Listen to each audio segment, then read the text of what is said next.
Iran और Israel के बीच युद्ध चल रहा है। ऐसे में भारत सरकार ऑपरेशन सिंधु चला रही है उन लोगों के लिए, उन भारतीयों के लिए जो ईरान और इजराइल में फंसे हुए हैं। मगर भोपाल का एक शख्स जिसका नाम अबरार है, वो ऐसा है जो ईरान से नहीं आना चाहता। क्या कुछ कारण है? अबरार का परिवार ही हमारे साथ मौजूद है, उनकी माता जी, उनके मामू। क्या नाम है आपका? शानूर। अच्छा, आपके बेटे हैं अबरार? अबरार, हाँ, हमारा बेटा है। ईरान में रहते हैं? ईरान में, हाँ, कितने सालों से रह रहे हैं? 4 साल। क्यों गए थे? पढ़ाई के लिए, मदरसा पढ़ना। अब वहाँ पर चूंकि युद्ध छिड़ चुका है, आपकी बातचीत हुई, आप भी चाहती होंगी कि आपका बेटा आपके पास आ जाए, आपके घर आ जाए। हाँ, हम भी चाहते, लेकिन वो कह रहा नहीं चाहते हो, तो हमने भी कह दिया ठीक है, हम दुआ कर रहे हैं उसके लिए। अब वो कह रहा है कि हम 4 साल से यहाँ हैं, अचानक से युद्ध छिड़ गया तो हम कैसा आएगा 4 साल से यहाँ छोड़कर।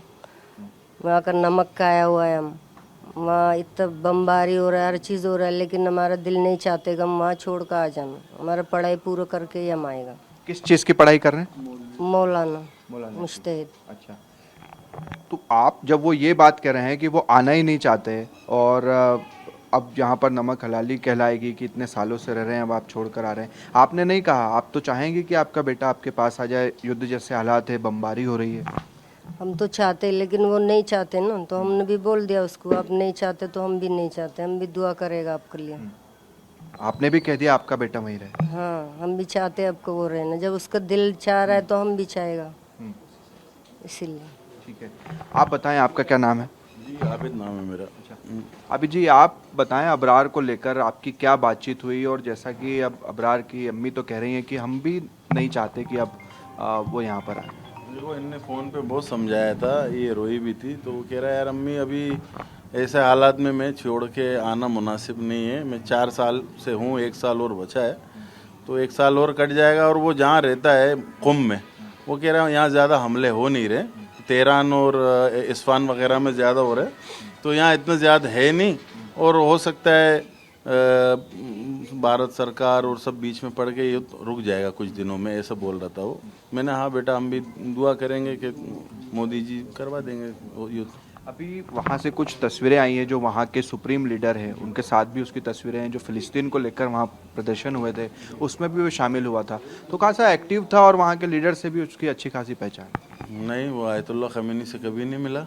वो जो फ़ोटो है, वो जो वहाँ पर उनको पढ़ाते हैं जिस मदरसे में या जिसमें मौलवियत में वो लोग हैं, वो आयतुल्लाह खमीनी के साथ नहीं मिला। और वो पढ़ने गया है भाई, ये कोई ऐसी एक्टिविटीज़ में वहाँ कुछ भी नहीं रहता।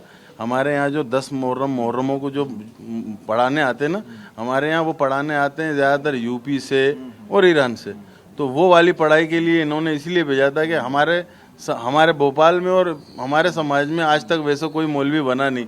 वो यहाँ पर आ जाता है, तो हम ये सोच रहे थे कि वो बच्चों को भी फिर एजुकेशन देगा और सब।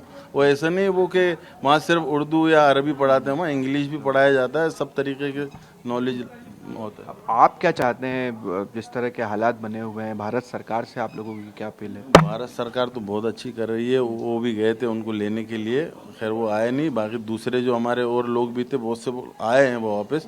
वो बहुत अच्छा काम कर रहा है जो ऑपरेशन चला रही है हिंदुस्तान। और भाई मोदी जी को हम ये रिक्वेस्ट करते हैं, अमित शाह जी से भी, कि कोशिश करे कि ये जंग रुकवा दे। दोनों तरफ से जो है मासूम बच्चे जो भी है, इजराइल की तरफ से भी ईरान की तरफ से भी जो मर रहे हैं, वो अच्छी बात नहीं है। कुल मिला के जंग नहीं होनी चाहिए, ये अच्छी बात नहीं होती भाई, तरक्की रुक जाता है इससे। आप भी चाहते हैं जंग कम से कम रुक जाए, देश में, विश्व में शांति हो? हाँ, बहुत अच्छा होएगा अगर मोदी बीच में पड़ेगा, समझौता करेगा। हमेशा तो जाते बाहर हो, अभी भी जाना, समझौता कर लिया, अच्छा काम होएगा। आगा खामनाई से भी उसका अच्छा चलते हैं, उसको भी समझाना। चलिए, तो ये अबरार का परिवार है और प्रधानमंत्री नरेंद्र मोदी से भी अपील कर रहा है कि किसी तरह से अगर ये युद्ध रुक जाए तो बेहतर होगा।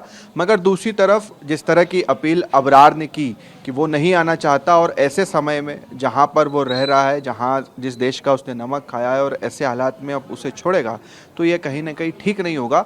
और इस बात को लेकर परिवार भी राज़ी हो गया है कि जैसा आपका दिल कहता है, अगर आप वहाँ रुकना चाहते हैं, आपको लगता है कि आप नमक हलाली कर रहे हैं, तो फिर आप वहीं पर रहिए। ईरान और इजराइल युद्ध के बीच में भारत सरकार ऑपरेशन सिंधु चलाकर भारतीयों को अपने वतन वापस लेकर आ रही है। ऐसे में अब भी ऐसे कई शख्स हैं जो कि ईरान में या इजराइल में फंसे हुए हैं। ऐसा ही एक परिवार भोपाल का हमारे साथ है जिनकी बेटी ईरान में फंस गई है। क्या नाम है आपका? जी, मिर्दाद मूसवी कहते हैं। मौलाना हूँ मैं यहाँ जी। शिया धर्म गुरु हूँ और मध्य प्रदेश में। और अभी तक मैं बम्बई में था, अब यहाँ पर वापस आ गया हूँ अपने वतन में भोपाल में। और मेरी बेटी जो है वो ईरान में पढ़ रही है लगभग 7 साल से, और चाहता हूँ कि वो वापस आ जाए क्योंकि उसकी शिक्षा लगभग पूरी हो गई है, लेकिन उसको ये देख के वो डॉक्टरेट करना चाहती है इस्लामिक आध्यात्मिक शास्त्र में, यानी तफसीर कुरान वगैरह में। किसी किस्म कोई परेशानी तो नहीं है, लेकिन अच्छा है अगर समय से आ जाएगी तो उसकी शादी ब्याह का मौका भी है और चाहते हैं उसकी। आपकी अपनी बेटी से बातचीत हुई? किस हालात में वो है वहाँ जहाँ पर है, क्या स्थिति है? हॉस्टल में है, किसी किस्म की उसको कोई परेशानी नहीं है। उसने यही कहा कि यहाँ किसी भी किस्म की कोई परेशानी नहीं है। थोड़ा बहुत हुआ था यहाँ पर मशहद के पास कहीं एयरपोर्ट के ऊपर वो धमाका हुआ था एक, उसके अलावा किसी किस्म की कोई बात नहीं है। यहाँ के हालात बहुत अच्छे हैं और वहाँ के टीचर, वहाँ के मास्टर, वहाँ की यूनिवर्सिटी जो है जामा मुस्तफ़ा, वो पूरी तरीके से उनको अपने संरक्षण में रखे हुए हैं और किसी किस्म की अब तक कोई बात नहीं हुई है। भारत सरकार चला रही है ऑपरेशन सिंधु, जिसके तहत कई भारतीय आ भी रहे हैं। अभी कोई बातचीत हुई उनको आने को लेकर? तो हमने बोला है अगर तुम आना चाहते हो तो भारत सरकार मदद कर रही है, उसके साथ में आ जाओ। तो बोले कि अभी हालात अगर ऐसे होंगे या कुछ ऐसा भी होगा तो मैं भी आने की कोशिश करूँगी। उसका पासपोर्ट वहीं का बना हुआ है, यानी अपने भारतीय मिशन से बना हुआ है। अभी वो आना चाहती है या नहीं आना चाहती? क्योंकि अभी एक और अबरार नाम के कंफ्यूजन में है, अभी वो कंफ्यूजन में वो क्या मैं क्या करूं क्या नहीं करूं।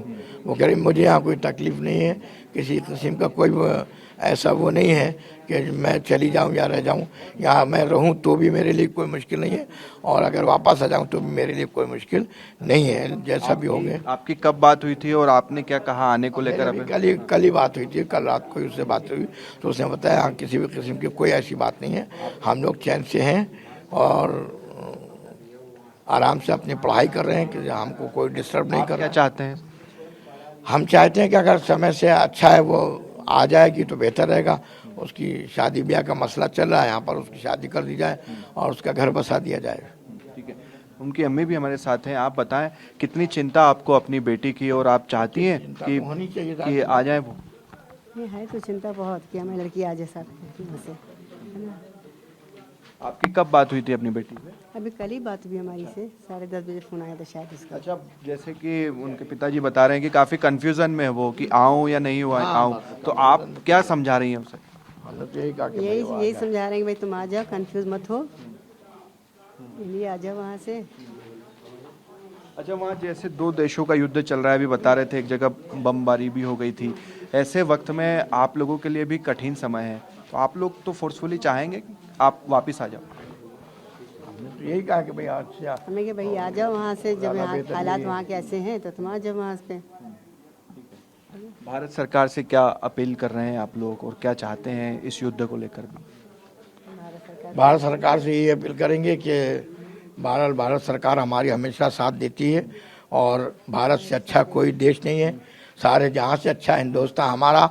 हम यहाँ भी यही कहते थे और जब वहाँ पढ़ते थे तो वहाँ पर भी यही कहते थे कि जब भी कोई तकलीफ या किसी किस्म की कोई बात होती थी, सब्जी भाजी लेने जाते थे, कोई कुछ कह देता था तो हम यही कहते थे सारे जहाँ से अच्छा हिंदुस्तान हमारा। आप कितने साल रहे वहाँ? मैं लगभग 10 साल वहाँ रहा हूँ, 80 से 90 तक मैं भी वहाँ पर पढ़ा हूँ। 10 साल के बाद यहाँ पर 1990 में वापस आया था।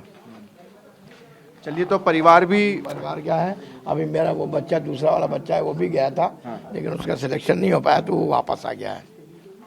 चलिए, तो परिवार भी एक तरह से यही कामना कर रहा है कि उनकी बेटी सुरक्षित रहे और जल्द से जल्द अपने वतन आ जाए। हालांकि उनकी बेटी असमंजस स्थिति में है कि वो अपने वतन जाए या ईरान में रहकर ही अपनी पढ़ाई पूरी करे। कैमरा पर्सन मुकेश के साथ शुभम गुप्ता, TV9 भारतवर्ष, भोपाल।